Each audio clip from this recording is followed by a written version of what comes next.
guys, it's me. Welcome back to my channel. In this channel, I'm gonna share with you guys my life here in New Zealand as a former international student and now a worker, as well as give you guys some good advice and tips when living here in New Zealand. So stay tuned to my channel by subscribing and follow me for more content. In the previous videos, I have given you guys some insight on what are the accommodation options when you're moving over here to New Zealand. And the three common ones are the halls of residence, or some people may know as a dorm, mostly for students coming over for study. The second option are living in a homestay, where you're going to have some native family hosting you and you live among them. And the third option is the most common and I would recommend for everyone to be renting out or flatting out. So in this video, I'm going to give you guys some advice and instruction on how and where to find those house or the right flat that will be suitable for you. With the first option, which is a hall resident, the obviously way would be going straight to the university website and find in the accommodation section, where you can find all the information of when you can sign up, how long is the contract should be, and what are the bonds are that the halls might require, what are the regulations, all the needed information should be on there. Normally, when signing up for hall resident, you should go and have a look at least before 4 to 6 months in advance of your starting date, because there will be a lot of international students might go and sign up for it. They also have domestic students as well, so the capacity might be limited. So it's always good for you to be more prepared in advance so you can get the spot there. One thing to remember when living in a hall resident and sign up for it is that most of a hall resident have the rule that you need to be signed up for at least a year or like a semester if your course only lasts that long. But normally that will be around 3 to 6 months at least. And it's not really easy for you to just break the contract and move out unless you're willing to lose most of your bond. Even so, you still have to be going through quite a process in order to able to be moved out. I have learned that the hard way when I first moving over here and lived in a hall resident at my university, and I got arranged in living the same hall with 4 other students that I would say not very much tidy, and the situation get worse and worse. And because I signed up for at least a year, and it's only been for like 3 months, I have to go straight to the resident manager there and then explain my situation, as well as writing a whole letter of telling all the situation that I've been in, explaining all in the details, just so they accepting it. And even so, I still have to be accepting losing all of my bond just to move out. So the whole situation is quite complex. If you are lucky enough and you don't be in the same situation as me, well, living in 1 year is not that bad. But if anything happen and you're not unhappy with your situation, and there's no other place for them to move you to, or another room for you to live, then yes, that will be quite complicated process. And secondly, with homestay, you can go onto the Google and search for homestay New Zealand, and there will be some website on there for you to search for the right accommodation that's suitable for your situation, as well as the location that you will be in. With this one, you can also contact your university accommodation office or student advisor, and then they can help you out with finding the right accommodation homestay for you. So that's pretty much all I know about homestay situation. With the first 2 options, you pretty much can be signing up months in advance and don't really need to go on real life just to view the place, because you don't really have much option on choosing the right accommodation, and it's all similar. But with the flatting or renting out, then it's really needed for you to go and see for yourself in real life. And that's why I would recommend that if you choose this option of renting out. The greatest thing is for you to, when you first move over here, temporarily rent Airbnb, so you can stay there for like a week or two, and then in that time you can have time to look online here and then find out the right house or flat that will be suitable for you. There are several platforms online for you to search for the right place, and depend on your preference of housing for rent, that will be you can find a specific website that's suitable for that search. The most common one here that known for all the Kiwi are TradeMe. So when you go into TradeMe website, you can find almost every type of renting that you can access. So you can find either a whole house to rent, just a small flat of 1 to 2 room, or you can also find flatmate wanted ad, which people already live in a house and they want to flatting out, renting out 1 room in that house. So that will be the most common one. The second option that's quite common recently as well is Facebook Marketplace. So when you go on here, just type in house for rent or for renting, and they will have all the ads popping up. This is less formal way of renting out, and mostly suitable if you are just wanting to be a flatmate or just finding flatmate wanted ad, because this is where people easily access and fast to contact. But as it's not really as formal, there might be a chance of you getting scammed, so you need to be extra careful when choosing this option. It's not all scam though, but need to be more cautious. Another option is you can go straight onto the real estate agent website of your location or in the city to search for the right house or flat to rent. With this one, mostly it will be just for renting formally, and you can sign up straight with the agent. However, this is not an option if you just wanting to be a flatmate of a house and finding flatmate wanted ad, because they mostly just post what apartment that they are managing and renting out the apartment or houses. And also with this option, once you agree with renting that place, you need to sign a contract and go into a proper procedure of renting, which also including background checks and reference check.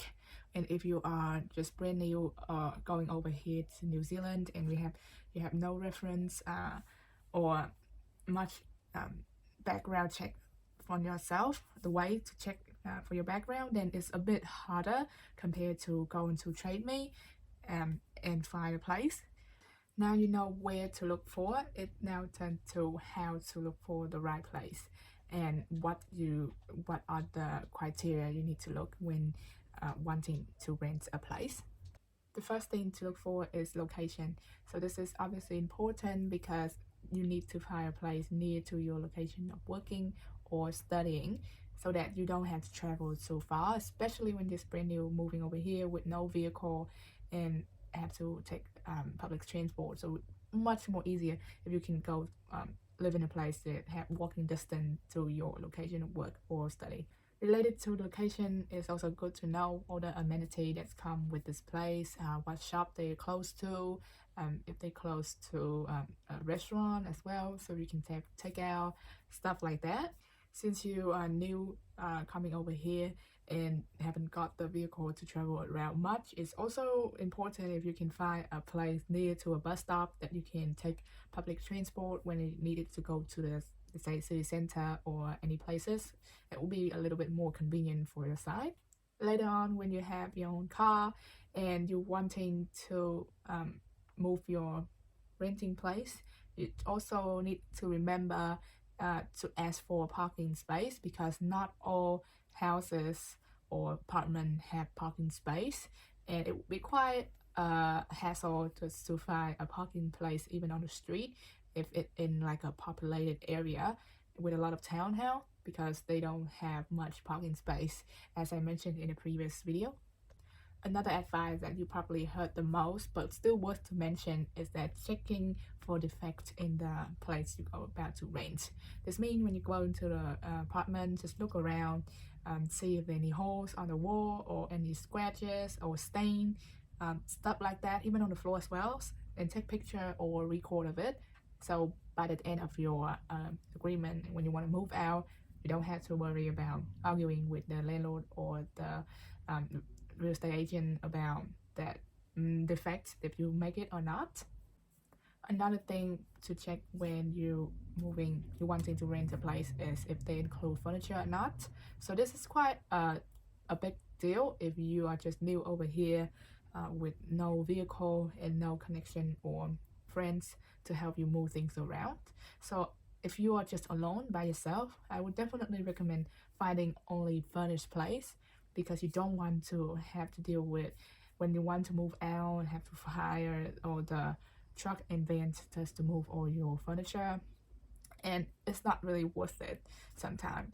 But if you live with your whole family, including your partner, your husband and wife, or your kids, it's good. And if you're planning to live for a long term, you know you're gonna have a residency, you're definitely gonna stay here for longer, then have to look into buying your own furniture, even if it's just renting, but it's still worth that you using your own furniture, and you know the that is belong to you.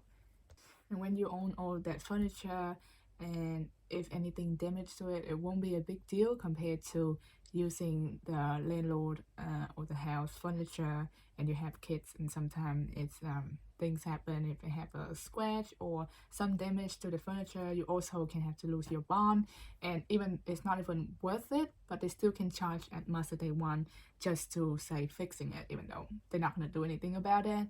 So yeah, if you're planning to live here long and with family, definitely buy your own furniture and just renting like an empty place. Another thing to check for when you're renting out is if it includes all the expenses and what else you need to pay besides your renting. So depending on the location you're gonna rent, they're gonna have different kind of bills. So for example, in Auckland, most of the place you rent, you have to pay water bills and power bills, as well as internet bills. It quite depending, but because they have water meter in all of the property, they have to pay for water usage. So some landlord will make the tenant pay for whatever they use, but some might include it already in the renting. And similar with internet. So you need to ask and check it in advance if the renting is already include certain expenses. In other city, like my city, for example, in Hamilton, you don't have to pay for water bill, but you also have power bills and internet on top to see if you can negotiate to be included in the renting or not. When renting a small apartment or flatting with other flatmate in this house, quite common that you can have your rent include all expenses such as internet or power. But when you rent out the whole house with a renting agency or a landlord, then highly chance that you won't get covered for those expenses. You have to set up by yourself.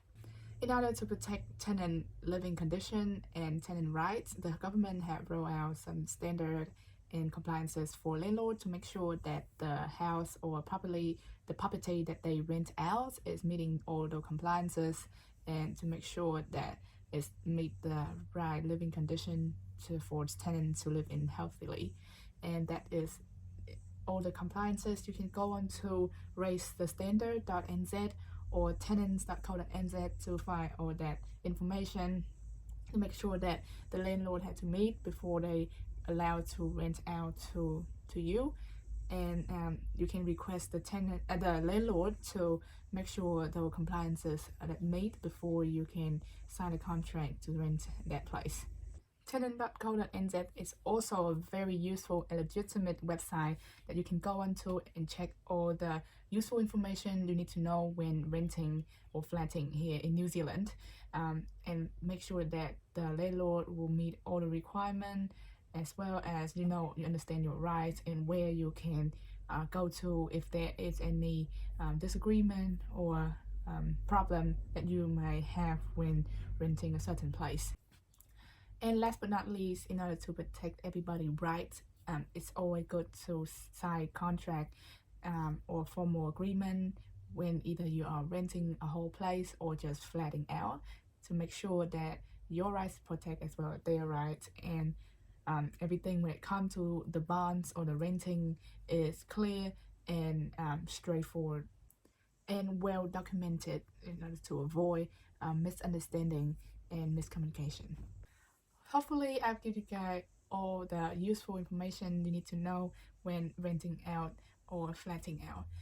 If you guys have more advice and tips that you can give for anyone who first renting out or flatting out, it would be great if you can put some comment down below, and also subscribe to my channel so you can follow more of my content. And I'll see you on the next video. Bye.